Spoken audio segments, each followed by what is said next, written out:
አዲስ አድርገኝ ዛሬም አሮጌ ነኝ ቃልና ተግባሬ አንስማማም ያለኝ። የእግዚአብሔር ሰላምታ ለሁላችሁ ይድረስ። እንዴት ናችሁት ወንድሞቼ? እኔ በጣም ደህና ነኝ። እግዚአብሔር የተመሰገነ ይሁን። የቅድስት ድንግል ማርያም ልጅ በጣዖቶች በዲያቲስ በአማልክቶች በጎደስና በጎደሰሶች ሚሽኑን የሚሰይመው ናሳ አሁንም አርጤሜስ 2 ብሎ ከ50 ዓመት በኋላ የሰው ልጅ ወደ ጨረቃ ልክ ያለው ብሏል ማለት ነው። ዛሬ 4ኛ ቀናቸውን አስቆጥረዋል። ከሄዱ ለ10 ቀን ነው እንግዲህ በጨረቃ ዙሪያ እንዞራለን ያሉት። እውነት ነው ወይ የሚለው ማየት አለብን አይደል ወንድሞች? ታዲያ ምን ችግር አለው? በመረጃና በማስረጃ የናሳን ቅጥፈት ውሸት በኤፕሪል 1 ወይንም ደግሞ በኤፕሪል ፉል ዴይ ያደረገውን ቅጥፈት የምናየው ይሆናል። እስከ መርሃ ግብሩ ማብቂያው ድረስ አብራችሁን ቆዩ። መርሃ ግብሩ ላይክ አድርጉት፣ እንዲሁም የዴይ 7 የዩቲዩብንም ቻናል ሰብስክራይብ በማድረግ ቤተሰቡን። ታዲያ እስከ መርሃ ግብሩ ማብቂያው ድረስ አብራችሁን ቆዩ። እንደተለመደው ሁሉም ነገር ግልጽ እንዲሆንላችሁ ማለት ነው። በመጀመሪያ ናሳ የሚለውን ትርጉም ማወቅ አለብን። በሂብሪው ማለት ነው ቱ ዲሲቭ ማለት ነው፣ መቅጠፍ ወይንም መዋሸት ማለት ነው ወንድሞቼ። ሪንጓም በቀጥታ ሳተርንን ነው የምትወክለው፣ እንዲሁም የሰርፐንቱ ምላስ ይታያል ማለት ነው። ናሳ ማለት መቅጠፍ ነው። ለዛ ነው በኤፕሪል ፉልስ ዴይ ወይንም በውሸት ቀን አርጤሜስቱን ወደ ጨረቃ ላክን ያሉት ማለት ነው። ገባቸው አይደል? እየነገሯችሁ ነው። ሰብሊሚናል ሜሴጅ ነው። እንዲሁም ይሄ ግልጽ ሜሴጅ ነው። በቃ ሪያሊቲውን ትሩዙን ፊት ለፊታችሁ እንዲህ በግልጽ እየነገሯችሁ ነው ማለት ነው። ከዚህ በፊትም የመጀመሪያው የእርዝ ፒክቸር ከስፔስ ሆኖ የተወሰደው ፒክቸር በኤፕሪል 1 1960 ነበር። ኤፕሪል 1 አሁንም በቀጣፊዎች ቀን ማለት ነውና እነዚህ ሰዎች ዝም ብለው አይደለም በዚህ ቀን የሚያገጣጥሙት ሚሽናቸውን እርኩሰታቸውን ማለት ነው። እንግዲህ እንደምታውቁት አርጤሜስቱም በኤፕሪል 1 ነው የተነሳችው፣ ወደ ጨረቃ ጉዟን የጀመረችው። እንግዲህ ወደ ምድር ኤፕሪል 10 በፔሲፊክ ኦሽን ላይ ያርፋሉ ወይንም ይመለሳሉ ተብሎ ይጠበቃል። በኬኔዲ ስፔስ ሴንተር ነው በፍሎሪዳ ሎንች የተደረገው የሎንች ሳይቱ ማለት ነው። የዚህ አርጤሜስ 2 ማለት ነው። እቺ የግሪክ በቀስት የምትመሰል እንዲሁም በሌሎች ነገር የምትመሰል አማልክት በሷ ስም ተሰይሞ ወደ ጨረቃ ተላከ የተባለው አርጤሜስ 2 ሮኬት ከ10 ቀን ጉዞ በኋላ ወይንም 10 ቀን ሙሉ ወደ ጨረቃ በሚሄድ ወይንም ወደ ጨረቃ አካባቢ በመቅረብ ጨረቃን በመዞር ጨረቃ ምን ትመስላለች፣ ስነ ፍጥረቱ ምን ይመስላል፣ ስለ ኤሊያን መረጃ ካገኘን እናገራለን ብለው እንደነበር አሳይቻቸዋለሁና በዚህ መልኩ ነው እንግዲህ እነሱ እንደሚሉት፣ ግን በደንብ አድርገን እናጋልጣቸዋለን። ወዴትም አባታቸው ስላልወጡ ማለት ነው። ጨረቃ ጋር በዚህ መልኩ ሄደው ዞረው ከዛ በኋላ ወደ ምድር ተመልሰው ኤፕሪል 10 አካባቢ እንደሚመጡ ነው የተነገረው ማለት ነው። መጀመሪያ ገና ከመነሳታቸው በፊት ልብሳቸውን ሲለብሱ ወይም ልብሳቸውን የሚያለብሳቸው አንድ ልጅ ራሱ እጁ ላይ የተነቀሰውን ታቱ ተመልከቱትና እነዚህ አካላቶች ለማን እንደሚሰሩ ለማን ሰርቭ እንደሚያደርጉ ግልጽ ነው። እንደምታዩት በጣም አስፈሪ ፍጥረት ይታያል እጁ ላይ ማለት ነው። ቀንድ ያለው ባፎሚት የመሰለ ከሰው ጋም የተቀላቀለ አንድ አስፈሪ ታቱ ይታያል ማለት ነውና ይሄ ዝም ብሎ አይደለም ካሜራ ውስጥ እንዲገባ የሚደረገው፣ ሆም ተብሎ ነው የሚደረገው። ናሳ በጣም በሚገርም ሁኔታ ማለት ነው ጂሰስ የሚለው ቃል ናሳ ውስጥ እንዳይጠራ ሁሉ ባንስ እስከ ማድረግ የደረሰ አካለው ማለት ነው ወንድሞቼ። እና እንደዚህ አይነት ታቶችን ምናምን የሚያሳየው አጌንስ ጂሰስ ስለሆነ ነው። ገባቸው አይደለ? ክፋቶችን የሚያሳየውና ሮኬቱ ላውንች በሚሆንበት ታይም አርጤሜስ 2 ያሉት ማለት ነው በጣም በሚገርም ሁኔታ አራቱም ክሩ ወይንም አራቱም አባላት አልነበሩም። በዚህ መልኩ ተቀይሰዋል እንደምታዩት ከላይ ማለት ነው። ሮኬት ውስጥ ማንም የለም። ሄዶ በኋላ ላይ ይወድቃል። የት እንደሚወድቅ እናየዋለን። ተበታትኖ ሰማይ ላይ ማለት ነው። እና ሮኬቱ ከመነሳቱ በፊት ራሱ በጣም የሚያጠራጥሩ ነገሮች ነበሩ። እንግዲህ ወደ ጨረቃ እንልካለን ያሉት ሮኬት በዚህ መልኩ የተጨመዳደደ ላስቲክ የሚመስል የተያያዘ የሆነ እንደ ፊኛ ነገር የተወጣጠረ የሚመስል ነገር ፕላስቲክ ነበር ማለት ነውና 322 ፊት ነበር ይሄ አርጤሜስ 2 ሮኬት ቶሎ እርዝመቱ ማለት ነው። 322 የማን ቁጥር ነው? ስካል ኤንድ ቦንስ አይደል እንዴት ወንድሞች? የነዛ ሴክሬት ሶሳይቲዎች ቁጥር ነው ማለት ነው። አያችሁ እንዴት ጉዳዩን በቁጥር ቀመር እንደሚሰሩት እንዴት ሪቹዋሊስቲክ እንደሚያደርጉት ወንድሞቼ። እና ሮኬቱ ከተወነጨፈ በኋላ ደግሞ እነዛን አስትሮኖንትስ ወይንም 4ቱን አስትሮኖንትስ የጠፈር ተመራማሪዎቹን የያዘው ክፍል በዚህ መልኩ ይታይ ነበር ላይቭ ላይ ማለት ነው። እና ያስታውቃል ሲጂአይ ኮምፒውተር ጄኔሬተር ኢሜጅሪ እንደሆነ ማለት ነው። እና ሰዎችም ሲቀልዱ፣ ሲሳለቁ፣ ሲያሾፉ ነበረ። በጣም ግልጽ ነበር ቅጥፈታቸው ማለት ነው። እና በአፖሎ ሚሽን ዕለት 1972 ዕለት እርዝ ይህን ይመስላል ወይንም እችን ትመስላለች ብለው ፎቶ አንስተው ነበር። አሁን አርጤሜስ 2 ሮኬት ውስጥ ሆኖ ደግሞ ይህንን አንስተዋል፣ ይህን ፎቶ ማለት ነው። እና ምድር አንድ ኮንቲነንት ያላት እስከሚመስል ድረስ፣ አንድ አህጉር ያላት እስከሚመስል ድረስ ይህን ፎቶ ብለው ለዓለም ሕዝብ አጋርተዋል፣ ለቀዋል። በጣም ብዙ ጥያቄ የሚያስነሳ ፎቶ ማለት ነው ወንድሞቼ። ያው እርዝ ክብ ነች፣ ኳስ ነች ለማለት የሄዱበት ርቀት ነው። ግልጽ ነው። ገባቸው አይደለ? እና እንደምታዩት ደግሞ ውስጥ ሆነው እዚህ ጋር እቺን አሻንጉሊት ይዘው በቃ ግራቪቲን ምናምን ለማሳየት የሚሄዱበት ርቀት ይታይ ነበር። ግን መሀል ላይ አንድ ያላሰቡት ትልቅ ነገር ገጠማቸው ወንድሞች። ተጋለጡ። ግሊች አደረገ። የያዙት አሻንጉሊት በውስጡ ፊደል አሳየ ማለት ነው። ይኸውላችሁ ላሳያችሁ። ይሁት እዚህ ጋር አያችሁ፣ ደብሊው ታየ፣ ኦ ታየ እና ሌላም ፊደል አለ። ስለዚህ ይሄ ግሊቺንግ ዝም ብሎ አያጋጥምም። በቃ ይህ ምንም የሚያከራክር ነገር የለውም እንደምታዩት ማለት ነው። በተአምር አሻንጉሊቱ ውስጥ ፊደል ሊታይ አይችልም። እንግዲህ ኤዲተሮች፣ ቪዲዮ ኤዲተሮች፣ ኮምፒውተር ላይ ያላችሁት ወንድሞች ታውቃላችሁ። አረ ማንም ሰው ሊረዳው ይችላል። አሁን በዚህ በቴክኖሎጂ ዘመን ማለት ነው። ይኸው ግሪን ስክሪን መሆን አለበት ማለት ነው አይደለ? እንደዚህ በውስጥ አልፎ ሌላ ነገር ፎቶ የሚያሳይ ከሆነ ማለት ነው። እና ግልጽ ነው ማለት ነው ቅጥፈቱ። ይሄ ሌላኛው ማስረጃ ነው። እና ይኸውላችሁ በቀላሉ እኮ ሰዎችን ማኒፑሌት ማድረግ፣ ሰዎችን መሸወድ ይቻላል፣ በሽንት ቤት መቀመጫም ጭምር ማለት ነው። አያችሁ አይደለ? እና ኢማጂን በዚህ በሲጂአይ ዘመን፣ በዚህ በኤአይ በአርቲፊሻል ኢንቴሊጀንስ ዘመን ደግሞ እነሱ ይራቀቁብናል ማለት ነው። ግን አሁንም ክሪቲካል ነገሮች ይታያሉ ማለት ነው ወንድሞቼ። እንደምታዩት ይኸው እነዚህ ሰዎች እንግዲህ በቤታቸው ውስጥ ቲቪ፣ ላይት፣ ካሜራ እና ሄር ድራየር ፀጉር ማድረቂያ አድርገው የሚሰሩትን ፊልም ላሳያችሁ። ናሳም እንዲህ ነው የሚጫወትብን። እሱ ደግሞ ኤአይም አለው እንደምታዩት። ይኸው ሪዛልቱ ይህን ይመስላል ማለት ነው። አያቸው አይደል?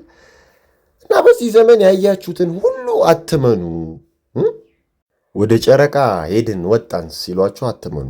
እንዲሁም እዛው ስፔስ ላይ ነን ባሉበት ወቅት አርጤሜስ ውስጥ በነበሩበት ወቅት በብሎች ይታዩ ነበር። የውሃ በብሎች ማለት ነው። ክብ ክብ በብሎች ሲያልፉ በመስኮት በኩል ይታያል። በጣም በግልጽ ሁኔታ ማለት ነው። ይህን ያህል እንግዲህ አያችሁ ውሸታም እንደሆኑ ይታይ ነበር ማለት ነው ወንድሞቼ። ላሳያችሁ ዝም ብዬ አይደለም ይህን ማወራው፣ እንደነገርኳችሁ በመረጃና በማስረጃ ነው። እኛ ጋር ዲያብሎስንና የዲያብሎስን ስራ የምንገላለጠው ይኸው እንደምታዩት ያልፋል። አያችሁ ውሃ እንዳለ በመስኮቱ በኩል ይታያል። ስፔስ ላይ ውሃ አለ እንዴ? እነሱ ትሬሊንጋቸውን የሚሰሩት ውሃ ውስጥ ነው። ቀረጻቸው የሚያካሄዱት ውሃ ውስጥ ነው። ሪሰርች ማድረግ ትችላላችሁ። በዛውም ሰብሊሚናል ሜሴጅ እየነገሩ ነው። ፈርማመንቱ ወይም ፈርማመንቱ ዶሙ ውሃ እንደሆነ ሃኖስ እንደሆነ እየነገሩ ነው። ገባቸው አይደለ? የሚወነጨፉት ሮኬቶች፣ የሚላኩት ሮኬቶች፣ በአማልክቶች ስም ወደ ሰማይ የሚሄዱ ሮኬቶች እንደዚህ በሰርተው ነው የሚመለሱት ወደ ምድር። ፍርስራሹ ቤርሙዳ ውስጥም ሊወዳድቅ ይችላል፣ ሌላም ኦሽን ላይ ሊወዳድቅ ይችላል ማለት ነው። እንደምታዩት ሲሄድም ወደ ጎን ነው በሰርቶ ነው የሚሄደው ማለት ነው። እና ወዴትም አይሄዱ። ግልጽ ነው እህት ወንድሞቼ፣ የገባቸው አይደለ? በዚህ መልኩ ነው ሮኬታቸው የሚሄደው ማለት ነው። ዋልት ዲስኒን ማየት ነው እኮ አያችሁ። ሰብሊሚናል ሜሴጅ ነው የሚነግሯችሁ። ኖ ዋን ኤቨር ሊቭስ ዘ ኤርዝ ትሩ ዘ ዶም ፈርማመንት። እህት ወንድሞቼ ከኬኔዲ ስፔስ ሎንች ሳይት ሎንች ላይ ያደርጉ ይችላሉ። በኋላ ላይ ቤርሙዳ ትሪያንግል ፍርስራሹ ወይንም የስፔስ ዲብሪስ የሚሉት አሁን ብዙ ቦታ ይወድቃል እኮ ሮኬታቸው ምናምን ሌላም ነገር ወድቆ ይታያል፣ ይገኛል። ግን ካገኙት ወደ ይደባብቁታል፣ ወይ አብዛኛውን ፍርስራሽ ወደ ኦሽን ስለሚለቁት ነው። አስትሮኖትስ አይደብቁም እኮ አንዳንድ አስትሮኖትስ የጠፈር ተመራማሪዎች ምን እንዳሉ እናያለን። ሪያሊቲውን ያውቁታል፣ ግን ለገንዘብ ብለው በዲያብሎስ ተገዝተው ነው እንዴ። እዛው ናሳ ውስጥ እዛው ኤሮስፔስ ውስጥ የነበረ ኢንጂነር ጀርመን አሜሪካን ኤሮስፔስ ኢንጂነር የነበረው ዋርነር አሁን በህይወት የለም። በእርግጥ 1912 ተወልዶ 1977 ህይወቱ አልፏል። ግን ግሬቭስቶኑ ላይ ያጻፈው ነገር ግልጽ ነው ለሰው ልጆች ሁሉ። ወንድሞቼ ዋርነር ቀላል ሰው አልነበረም። ፋዘር ኦፍ ስፔስ ትራቭል ነው የሚባለው። ደ ፋዘር ኦፍ ሮኬት ሳይንስ ወይም ደግሞ አንዳንዶቹ ደ ፋዘር ኦፍ አሜሪካን ሉናር ፕሮግራም፣ የአፖሎ ፕሮግራም ላይ የተሳተፈ አርክቴክት፣ በጣም አደገኛ የናሳ ሰው ከነበሩ ሰዎች የኤሮስፔስ ሰዎች መካከል የጠፈር ምርምር ከሚያደርጉ ወይም የጠፈር መንኮራኩር ወደ ጨረቃ እንዲሄድ ከሚያደርጉ ሰዎች መካከል አንዱ ነበር። አልሄዱም፣ አላደረጉም። እዚሁ የነበሩት ግን እነሱ እንደሚሉት ነው ምነግራችሁ። ግን እሱ ምን አለ መቃብሩ ላይ በጣም በሚገርም ሁኔታ መዝሙረ ዳዊት ምዕራፍ 19 ቁጥር 1ን አስቀመጠው ማለት ነው። ምንድን ነው የሚለው ይሄ ክፍል? እስቲ እንየው። ሰማያት የእግዚአብሔርን ክብር ይናገራሉ። ሉክ ሰማያት የእግዚአብሔርን ክብር ይናገራሉ። ዘፍጥረት ላይም ውስጥ ከፍቱት ያንን ነው የሚለው። ሰማይና ምድርን ፈጣሪ ፈጠረ የሚለው ማለት ነው። የሰማይም ጠፈር የእጁን ስራ ያወራል። አያችሁ፣ ፈርመመንቱ ዶሙ የእጁን ስራ ያወራል። በቃ አሉት የሚቻል አይደለም። ስለዚህ ሲሞት መቃብሬ ላይ ይጻፍ ብሎ ይህንን አጻፈ ማለት ነው። ፈርማመንቱን ነው የሚያወራው፣ ጠፈሩን ነው የሚያወራው። ማንም የማያልፈውን ሃኖስ የሚሉት አባቶቻችን በኋላ ተሰሙታላችሁ። ጠጣር ውሃ ነው፣ ማንም አያልፈውም። ስለዛ መቃብሩ ላይ ያጻፈ ማለት ነው ይህ ሰውዬ። እና ግልጽ ነበር ሁሉም ነገር ማለት ነው እህት ወንድሞች። አሁን ደግሞ ስፔስ ኤክስ ኤለን ማስክ ይህን ፈርማመንት ለመምታት ይኸው ዋና እንደዚህ አይነት ሮኬቶች የሚዘጋጁት ለዚህ ፐርፐዝ ነው። አዎ ሌላም የጦር መሳሪያዎች ማለት ነው። የዓለም ሕዝብ ሳያውቅ ይሞከራል በጦርነት ውስጥ ፈርማመንቱን ለመምታት። አስ አባብ ሰው ቢለው የሚባለው ይሄ እኮ ነው ይላችሁ። በሰማይም ሮኬታቸው ሄደው ፈርማመንቱን ዶሙን ውሃውን ሲመታው እንዲሆናል፣ በምድርም መርከብ ሲሄድ ደግሞ እንዲህ ያለ ምልክት ይሰጣል። ስለዚህ አያችሁ ሰማዩ ውሃ እንደሆነ ግልጽ ነው ማለት ነው። አባታችን ለዚህ ትልቅ ማረጋገጫ ይሰጣሉ። ኦርቶዶክስ ቤተክርስቲያንም ከአንዳንዶች ከጥቂቶች በቀር እውነታውን አውቀው ወይም ደግሞ አውቀው ዝም ካሉት በስተቀር ወይም ባለማወቅ ከሚያወሩት በስተቀር ኦርቶዶክስ ምድር ጠፍጣፋ ነች ብላ ነው የምታምነው። እና አባታችን ሲያወሩ ስሙ። እንዴት ይዞራል መሬት?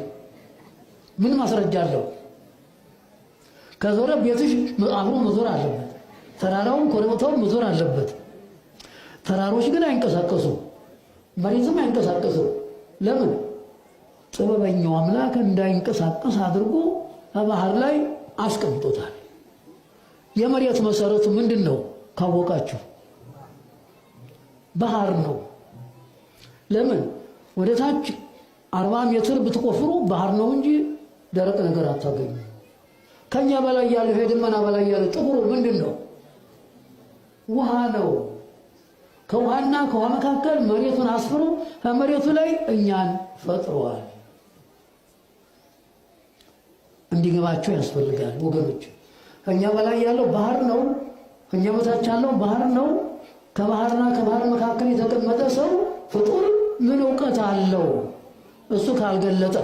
ሰማችሁ አይደል? ከምድርም በላይ ውሃ ነው፣ ከምድርም በታች ውሃ ነው። ሰማዩም ውሃ ነው፣ ከምድርም በታች ያለው ውሃ ነው ማለት ነው። እና በቅርቡ እኮ ይህን የሚያረጋግጥ ነገር ሳይንሱ አሳይቶናል አይደል? ምድር ላይ ያሉትን ኦሽንስ በጠቅላላ ተደምረው 3 እጥፍ የሚበልጥ ኦሽንስ ከመሬት በታች ማሲቭ ኦሽን ፋውንድ 700 ኪሎ ሜትርስ ብኒዝ እርዝ ሰርፌስ። እንግዲህ አስቡ፣ ስለ ውሃ አመጣጡ ሁሉ የሚቀይር ማለት ነው። አዲስ ሳይንስ ተገኘ ተብሎ ተወርቶ ነበር። ዩሲ ሪሰርቸር ከሆናችሁና የቅድስት ድንግል ማርያም ጌታችን መድኃኒታችን ኢየሱስ ክርስቶስ በምትፈልጉት ነገር ሁሉ በምትመኙት ነገር ሁሉ እንዲረዳችሁ የምትጸልዩ መንገዱ እንዲያሳያችሁ የምትለምኑት ከሆነ ያሳያችኋል። ሪያሊቲውን ትሩዙን ማለት ነው። እና የቀለጠ መስታወት ይለዋል እንዲሁ መጽሐፍ ቅዱስ ላይ ማለት ነው። ሂላሪ ክሊንተንም ግላስ ሲሊንግ ትለዋለች፣ ትሰሙታላችሁ። እና መጽሐፍ ቅዱሳችን የቀለጠ መስታወት ብሎ ያስቀምጠዋል ፈርማመንቱን ማለት ነው። እና መጽሐፈ ኢዮብ ምዕራፍ 37 ከቁጥር 18 እህት ወንድሞቼ፣ እንደ ቀለጠ መስታወት ብርቱ የሆኑትን ሰማያት ከእርሱ ጋር ልትዘረጋ ትችላለህን ይላል። አያችሁ እንደቀለጠ መስታወት ነው የሚለው። ስለዚህ ሰማይ ሐኖስ ነው ውሃ ነው ማለት ነው። እና መጽሐፈ ኢዮብ ያንን ነው እየነገረ ነው ያለው። እንዲሁም እንደቀለጠ መስታወት ነው የሚለው። መስታወት እችን ቃል ያዟት። ሂላሪ ክሊንተን ስለ ፈርመመንቱ ስታወራ ግላስ ሲሊንግ ብላ ነው የምትገልጠው። የመስታወት ጣሪያ እያለች ነው የምትናገረው ማለት ነው። በሚገርም ሁኔታ ምን አለች? በት ዊ አር ኦል ስታንዲንግ አንደር ግላስ ሲሊንግ ራይት ነው ብላ ትናገራለች። እና በጣም በቁጭት ነው እንዲሁ የምትናገረው። አልቻሉትም። አሁን ስፔስ ኤክስ እየሞከረው ነው፣ በእርግጥ አይችለውምም። እና እናልፈዋለን፣ ልናልፈው ነው፣ ክራክ እያደረግን ነው። በሚሊዮን የሚቆጠር ግላስ ሲሊንጉን አንድ ቀን እኛም ባናሳካው ሌላው የሚያሳካዋል፣ አንድ ቀን ይሳካል። ያንን ግላስ ሲሊንግ ሻተርድ በቃ እንገልጠዋለን ትላለች ማለት ነው በቁጭት። እህት ወንድሞቼ፣ እግዚአብሔር ስራ ትልቅ ነው፣ አይችሉትም። እንስማት።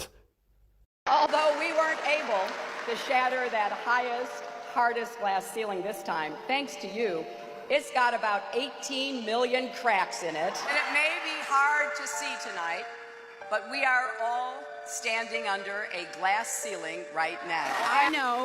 I know we have still not shattered that highest and hardest glass ceiling, but someday someone will, and hopefully sooner than we might think right now. ሰማችሁ አይደል? ይኸውላችሁ ሃሊውድ የሚያሳየውን እንዲህ ነው ማድረግ የሚፈልጉት። መስመር መውጣት ነው የሚፈልጉት። ይኸው እንዲሁም ቦሎ አይዳ ይኸውላችሁ ግላስ ሲሊንጉን ክራክ አርጋ ስትከፍተው ይኸውላችሁ ከላይ የሚመጣው ነው ውሃ ነው። ለዚህ ነው ውሃ ነው ያልኳችሁ። መጽሐፍ ቅዱሱም ያለ ይኸው በሃንገር ጌም ላይም ሰማዩን ስትመታው አይከፈትም፣ ጠንካራ ነው፣ ግልጽ ነው ማለት ነው። እና ሌላ የቤተ ክርስቲያን አባት ማስረጃ ደግሞ ልስጣችሁ። አባ ግልጽ ያደርጉታል። ጠጣር እንደሆነ ሐኖሱ እግዚአብሔር የሰራውን ማንም ማለፍ እንደማይችል፣ የምናየው ሰማይ ውሃ እንደሆነ ማንም ያንን አልፎ መሄድ እንደማይችል ይናገራሉ አባታችን ማለት ነው።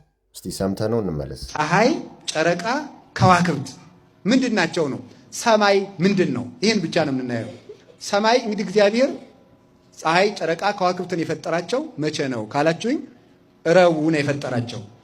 እግዚአብሔር እሁድ ፍጥረትን ጀምሮ ቅዳሜ ለእሁድ ሌሊት 7 ፍጥረት ፈጥሮ ጨለማንም ጨምሮ መላእክትን ግን ሲነጋ ፈጥሯቸዋል። ከዚያ በኋላ ብርሃንን ፈጥሯል። ከዚህ እስከ ብሩህ ሰማይ የሚባለው ከዚህ በላይ ያለው ያሉት 7 ሰማያት ናቸው። ከዚህ እስከ ብሩህ ሰማይ ያለው እስካለው ሰማይ ድረስ ውሃ የሞላ ነበረ። ከዚያ በኋላ እግዚአብሔር ለይትጋባ ማይ ውስተ ምዕላዲሁ ብሎ ውሃውን በየቦታው ሰበሰበው። ማክሰኞ የሚሰራው ስራ ስለነበረው ሰኞ አስቀድሞ ውሃውን ሰበሰበ። ውሃውን አንዱን ከዚህ ከምናየው ሰማይ በላይ ሰቀለው። ከዚህ ከምናየው ሰማይ በላይ የሰቀለውን ውሃ ሐኖስ አለው። ሐኖስ ማለት ተሐዋኪ ማለት ነው፣ ወይም ብጽብጽ ማለት ነው፣ የሚታወቅ ማለት ነው፣ የሚገማሸር ተባዕታ ይለዋል። አባቶቻችን በወንድ ይመስሉታል። ወንድ ምንድን ነው? ጀብደኛ አይደለ?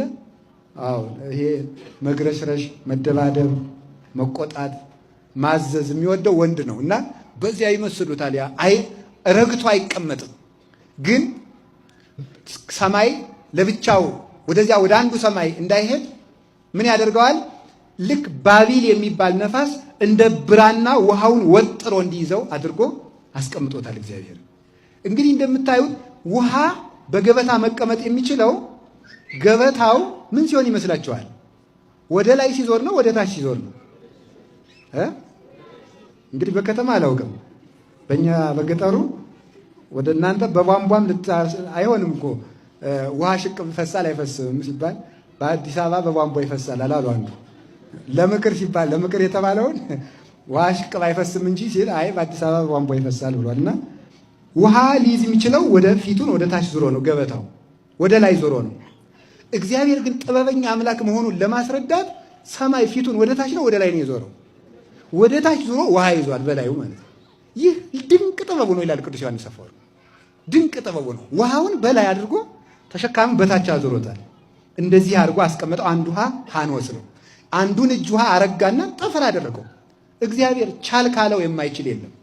አርግቶ እንደ ከድንጋይ ይልቅ አጠንክሮ ይሄ የምናየው ሰማይ ውሃ ነው፣ ከውሃ የፈጠረው ነው።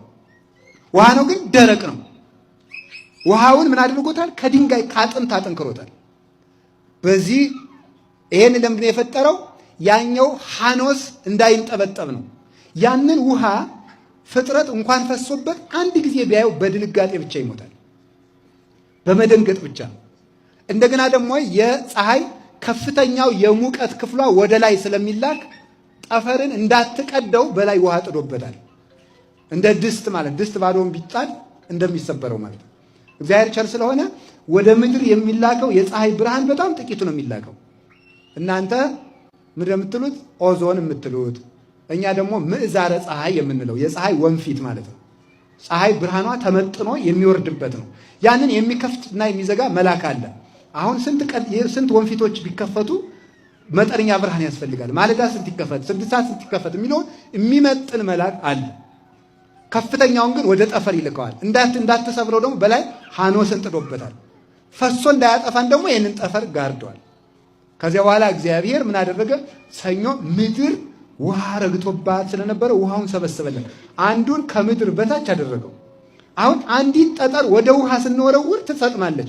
ግን ይህ ሁሉ ዓለም የተኛው ግን ከውሃ ላይ ነው።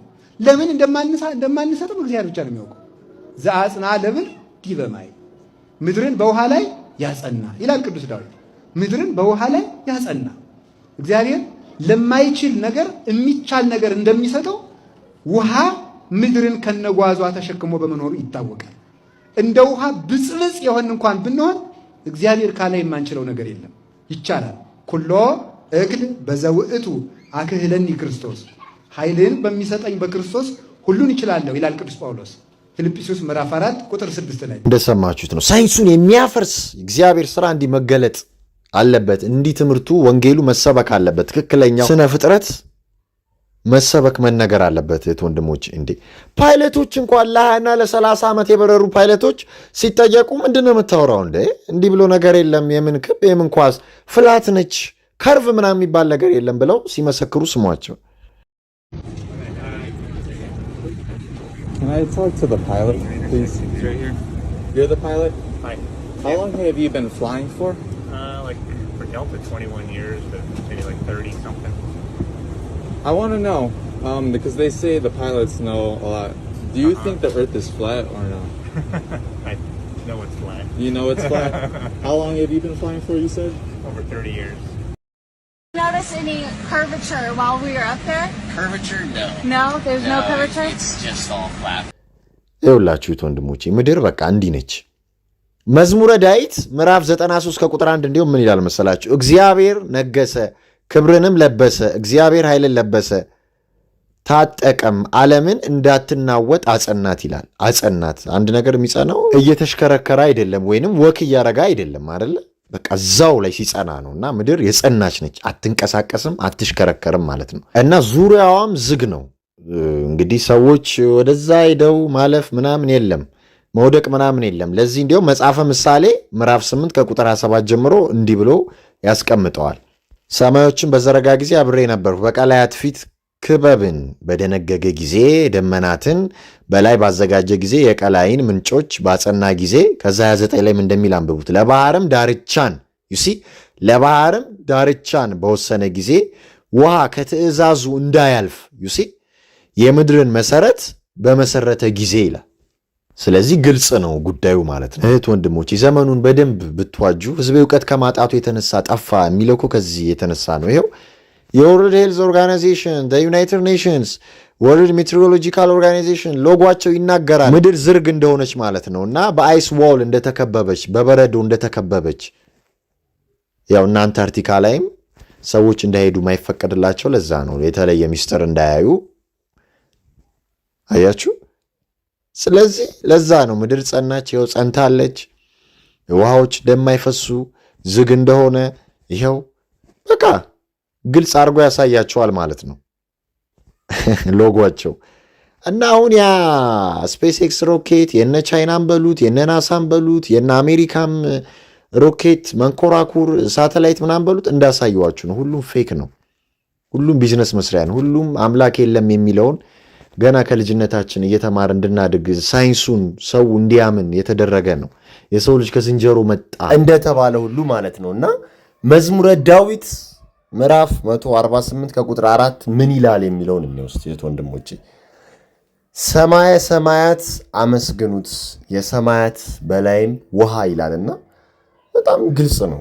አሁንም ሰማያችን ውሃ እንደሆነ ነው ይሄ የመጽሐፍ ቅዱስ ክፍል መዝሙረ ዳዊት የሚነግረን ማለት ነው። እህት ወንድሞቼና ይሄ ነው ሪያሊቲው፣ ይሄ ነው ትሩዙ። መታለል መሸወድ የለባችሁ።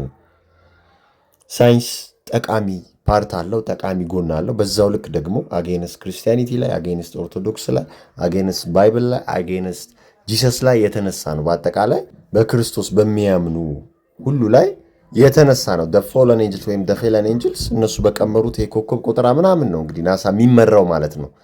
የሚሸውደው የሚዋሸው። መልካም ጎኑን መጠቀም ግን ክፋት የለውም። ፈጣሪ ከዲያብሎስ ሁላችንን የሚጠብቀን። ሰላም ለእናንተ ይሁን። አበቃን።